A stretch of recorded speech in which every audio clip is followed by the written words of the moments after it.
સ્થાનિક સ્વરાજની ચૂંટણીમાં તોડજોડની રાજનીતિ જોવા મળી રહી છે। સરખેજ વોર્ડમાં કોંગ્રેસના બે ઉમેદવાર સંપર્ક વિહોણા થયા છે, તો અમદાવાદ મનપામાં સરખેજ વોર્ડમાં કોંગ્રેસના બે ઉમેદવાર સંપર્ક વિહોણા થયા છે।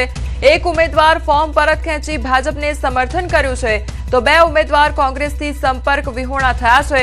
કંચનબેન પ્રજાપતિ અને વારિસ અલી સૈયદ સંપર્ક વિહોણા થઈ ગયા છે। કોંગ્રેસ દ્વારા ડેમેજ કંટ્રોલ કરવાની મથામણ પણ શરૂ કરવામાં આવી છે।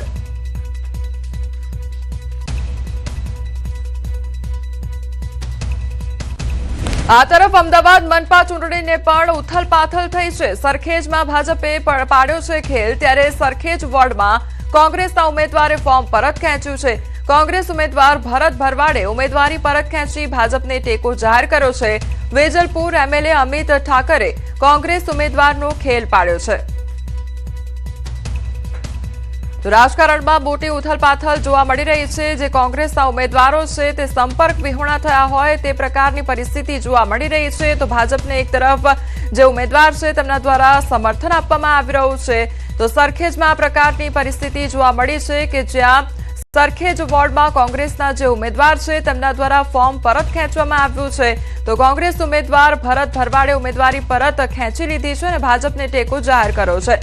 સંવાદદાતા પ્રણવ અમારી સાથે જોડાઈ ગયા છે। પ્રણવ, અત્યારે કયા પ્રકારની ઉથલપાથલ જોવા મળી રહી છે? કારણ કે એક તરફ કોંગ્રેસના જ ઉમેદવારો સંપર્ક વિહોણા થઈ ગયા છે, ક્યાંક ભાજપને ટેકો જારી કરવામાં આવી રહ્યો છે, એટલે કયા પ્રકારની પરિસ્થિતિ? ચોક્કસ અમદાવાદ શહેરની અંદર જે વેજલપુરના ધારાસભ્ય છે ભારતીય જનતા પાર્ટીના અમિત ઠાકર, તેઓએ જ એક વિડીયો વાયરલ કર્યો છે। તેની અંદર જે બાજુમાં જે વ્યક્તિ ઉભા રહ્યા છે બ્લેક શર્ટ પહેરીને, તે કોંગ્રેસ પાર્ટીના સરખેજના વોર્ડના ઉમેદવાર હતા ભરત ભરવાડ, પરંતુ તેઓએ પોતાનું જે સમર્થન છે તે જનતા પાર્ટીને જાહેર કરે છે અને સાથે જ પોતાનું જે ફોર્મ છે તે પરત ખેંચે છે। એટલે હજુ નહીં થાય તેની પહેલા જ જોડતોડની રાજનીતિ શરૂ થઈ ગઈ છે અને કોંગ્રેસ પાર્ટીના એક પછી એક જે ઉમેદવારો છે તેઓ પોતાના ફોર્મ પરત ખેંચી રહ્યા છે, ક્યાંક સંપર્ક વિહોણા થઈ ગયા છે અને સાથે જ ભારતીય પાર્ટીએ પણ પોતાનું એક ખાતું છે અહીં ખોલી દીધું છે। આની પહેલા પણ વાસણા જે બેઠક હતી તેની અંદર ભારતીય પાર્ટીએ પોતાના ઉમેદવાર છે જીત હાંસલ કરી દીધી હતી, ત્યારબાદ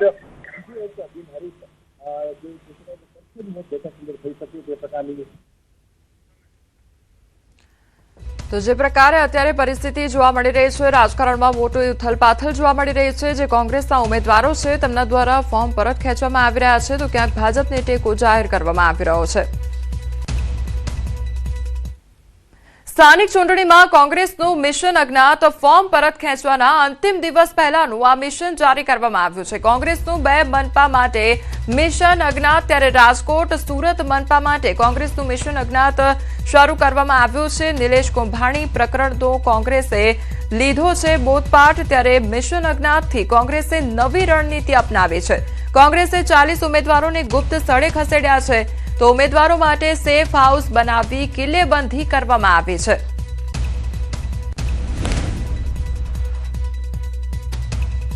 સ્થાનિક ચૂંટણીમાં કોંગ્રેસનું મિશન અજ્ઞાત, ત્યારે સુરત કોંગ્રેસ શહેર પ્રમુખ વિપુલ ઉદનાવાલાએ પણ આપ્યું છે નિવેદન। કોંગ્રેસના ઉમેદવારોને ધમકી આપતા હોવાનો આરોપ થઈ રહ્યો છે।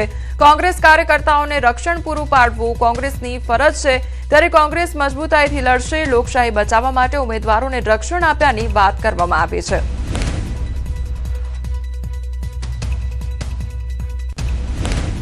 અમે અમારા ઉમેદવારોને અમારે સુરક્ષિત રીતે પ્રચાર કરી રહ્યા છે। કોઈ અજ્ઞાત સ્થળ કે કોઈ એવી વ્યવસ્થા નથી। અમે અમારા ઉમેદવારો અને અમારા સાથીઓ કાર્યકર્તાઓની રક્ષણ પૂરું પાડવું એ કોંગ્રેસ પક્ષની ફરજ છે। કોંગ્રેસ પક્ષ એમની સાથે છે અને મજબૂતાઈથી અમે મેદાનમાં લડી રહ્યા છે।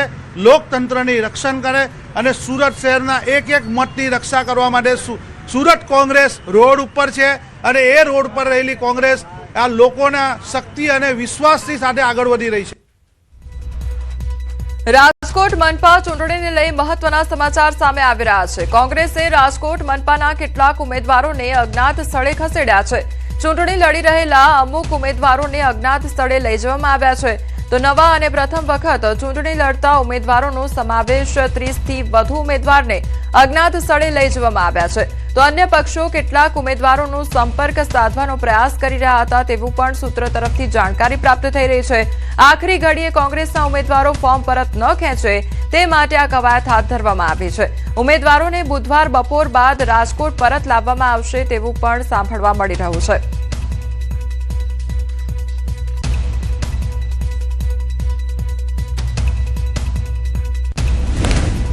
તો કોંગ્રેસના ઉમેદવારોને અજ્ઞાત સ્થળે ખસેડવાનો મામલો સામે આવ્યો છે ત્યારે કોંગ્રેસના ઉમેદવાર અને મહિલા કોંગ્રેસ અગ્રણી ગાયત્રીબા વાઘેલાનું નિવેદન સામે આવ્યું છે 4 થી 5 જેટલા ઉમેદવારોને ધમકીના ફોન આવ્યા હતા ધમકીના ફોન બાદ અજ્ઞાત સ્થળે ખસેડવામાં આવ્યા નવા ઉમેદવારો ફોર્મ પરત ન ખેંચે તે માટે આ નિર્ણય લેવાયો છે 12 જેટલા ઉમેદવારોને અજ્ઞાત સ્થળે ખસેડવામાં આવ્યા છે આવતીકાલે બપોર બાદ રાજકોટ લાવવામાં આવી શકે છે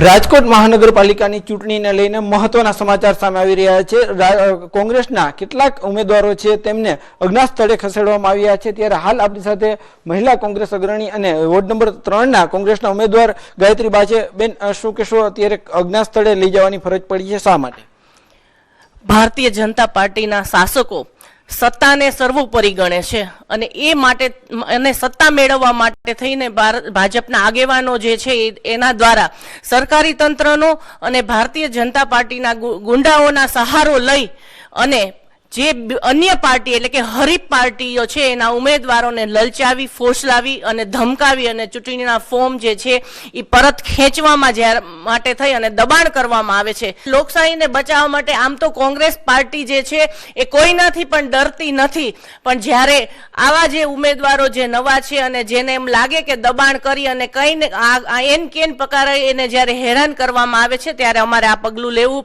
પડ્યું છે 4 થી 5 લોકોને ધમકી જે છે એ મળી હતી પણ ડઝનથી ઉપરના જે ઉમેદવારો છે એને આ રીતે લઈ ગયા છે ચોક્કસથી જે રીતના જે છે 4 થી 5 ઉમેદવારોને ધમકી મળી હોવાના જે છે કોંગ્રેસ આક્ષેપ કરી રહી છે ખાસ કરીને હાલ અજ્ઞાત સ્થળે લઈ જવામાં આવ્યા છે અને આવતીકાલે ફોર્મ છે તે પરત ખેંચવાનો અંતિમ દિવસ છે ત્યારે આવતીકાલે જે છે એ બપોર બાદ જે તમામ ઉમેદવારોને રાજકોટ પરત લાવવામાં આવશે તેવું પણ જાણવા મળી રહ્યું છે હાર્દિક જોશી ન્યૂઝ 18 ગુજરાતી રાજકોટ સ્થાનિક ચૂંટણીમાં કોંગ્રેસનું મિશન અજ્ઞાત ત્યારે કોંગ્રેસના મિશનને લઈ ભાજપ પ્રવક્તાએ નિવેદન આપ્યું છે સુરત ભાજપ પ્રવક્તા હિમાલી બોખાવાલાએ નિવેદન આપ્યું છે કોંગ્રેસને પોતાના ઉમેદવારો પર વિશ્વાસ નથી રહ્યો તેવું કહેવામાં આવ્યું છે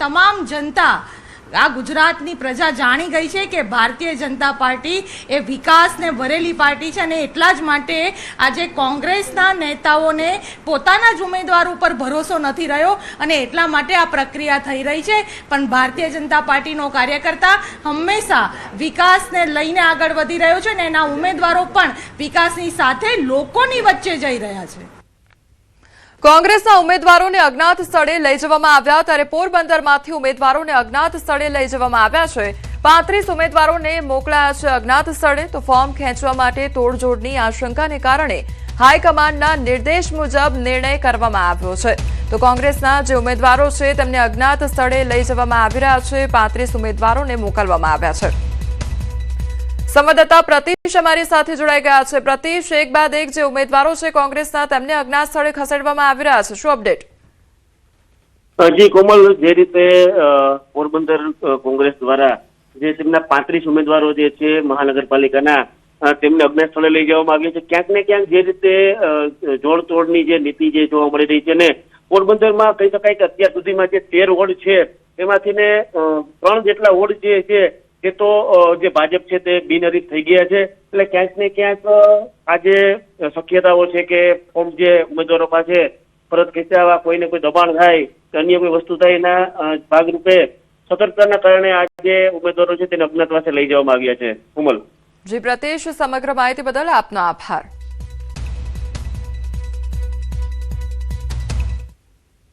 ખેડાની મહીજ બેઠક બિનહરીફ થતા જિલ્લા કોંગ્રેસે ભાજપ પર ગંભીર આક્ષેપ કર્યા છે. કોંગ્રેસ પ્રમુખ મહેન્દ્રસિંહ રાણાએ પ્રેસ કોન્ફરન્સ યોજી ભાજપ પર આકરા પ્રહાર કર્યા છે.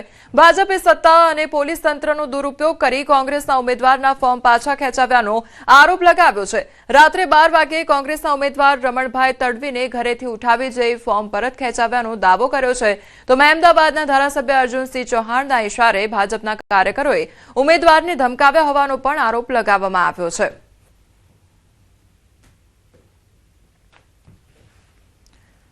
તો જિલ્લા કોંગ્રેસ ધારાસભ્યશ્રી અને અન્ય ગુંડા લોકો એમની સાથે જે હતા ભાજપના તાનાશાહ લોકો, એ લોકો આ ઉમેદવારને લઈને પ્રાંત કચેરી પહોંચ્યા અને પ્રાંત કચેરીમાં જઈ અને એમનું ફોર્મ ત્યાંથી પરત ખેંચ્યું છે. અમે લોકોએ તત્કાલ અમારા કાર્યકર્તાઓના ફોન આવ્યા એટલે અમે સ્થળ પર, હું અને માન્ય ભારતસિંહજી સ્થળ પર ગયા, પણ ત્યાં સુધી એ લોકો ત્યાંથી નીકળી ગયા હતા. તો એ બાબતે અમે ચોક્કસ કાયદેસરની લડત લડીશું અને અપીલમાં પણ જઈશું. અલગ અલગ સ્થળોથી અમારા ઉમેદવારોના ટેકેદારોને ડરાવવાનો, ધમકાવવાનો પ્રયાસ થઈ રહ્યો છે. તમે અમારા જ ઉમેદવારો લઈ અને તમારું ભાજપ ભરી રહ્યા છો, ત્યારે તમને તમારા ઉમેદવારો ઉપર વિશ્વાસ નથી. 2, 5, 10 અમારા સભ્યોને કે 15 સભ્યોને લઈ જવાનાથી અમારી હિંમત નહીં તૂટે. સંવાદદાતા ઉમંગ અમારી સાથે જોડાઈ ગયા છે. ઉમંગ, ખેડામાં હાલ કયા પ્રકારની પરિસ્થિતિ, કારણ કે કોંગ્રેસ તરફથી ભાજપ પર આક્ષેપો થઈ રહ્યા છે? બિલકુલ ચોક્કસથી કોમલ, જે પ્રકારે વાત કરો તો સ્થાનિક સ્વરાજની ચૂંટણીના ગઈકાલે ફોર્મ ચકાસણીનો દિવસ હતો, ત્યારે કોંગ્રેસ દ્વારા કોંગ્રેસના જે મહીજ બેઠકના જે ઉમેદવાર હતા તેમને ભાજપનો કેસ પહેરી લીધો હતો અને ત્યાં મહીજની બેઠક તે બિનહરીફ થઈ હતી. કારણ કે મહીજની બેઠક સૌથી મહત્વની બેઠક એટલા માટે હતી કે ખેડા જિલ્લા પંચાયતનું જે પ્રમુખ પદ છે તે આ વખતે રોટેશન પ્રમાણે અનુસૂચિત જનજાતિનું હતું અને અનુસૂચિત જનજાતિના જે ઉમેદવાર છે તે મહીજ બેઠક પરથી ચૂંટણી લડી રહ્યા હતા. કારણ કે મહીજ બેઠક અનુસૂચિત જનજાતિ માટે ફાળવવામાં આવી હતી. એટલે જે પ્રમુખ જે ઉમેદવાર બિનહરીફ થયા તે હવે પ્રમુખ બનશે તેવું થઈ ગયું છે. એટલે સત્તા ગમે તેની આવે, પરંતુ ભાજપના પ્રમુખ બનશે તે નક્કી થયું છે.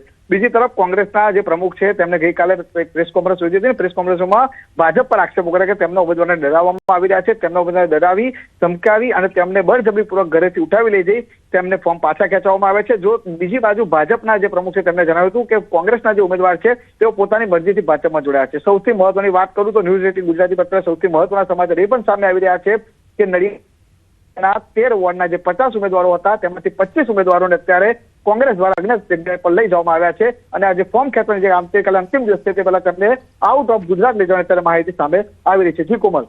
જી ઉમંગ, સમગ્ર માહિતી બદલ આપનો આભાર. પ્રદેશ પ્રમુખ જગદીશ વિશ્વકર્મા